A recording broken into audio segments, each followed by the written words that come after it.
example, here it's all like Olympiad questions because here you see, Z. What is Z?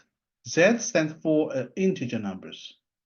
Yeah, comparing to N, the Z include also the negative one, 0, and the positive ones. So the whole family of the integer numbers. So that means A and B are integer numbers such that the GCD A and B plus LCM A and B equals to A plus B. And then we have shown that either A is a divisor of B or B is a divisor of A.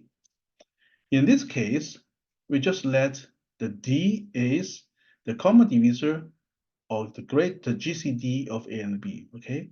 And then from the relationship, we know the LCM of A and B is AB divided by D, right? So that's the relationship between the LCM and the GCD, okay? So now we just substitute these things into the equations. The first term is D, second term becomes AB divided by D, and on the right is the same, A plus B. And then we multiply D on the both ends, we have D squared plus AB equals to A plus B times D.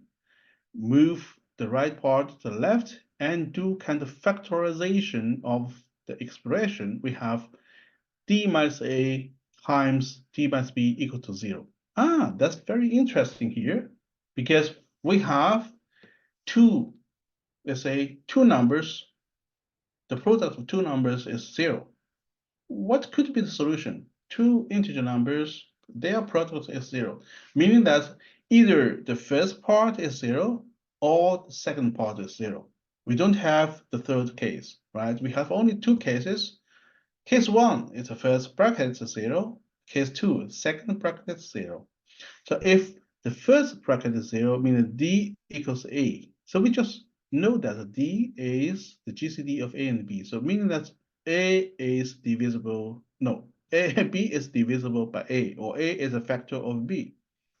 If the second bracket is 0, the same, we have D is B, then B is a factor of A, or A is divisible by B. So that's what we are going to prove. So that's kind of a proof. So in your age, you have to learn, okay, how to prove some statements. I know many times in the homework, you have found the correct answer. You did a very good job, but you're lacking of some explanations or steps to show how these correct answers are found. So that's very important in your future studies and also in the mathematics competitions, okay? Now, the last one I will talking about coprime. What is coprime? You must have learned also prime numbers like 2, 3, 5, 7, 11, 13, 17.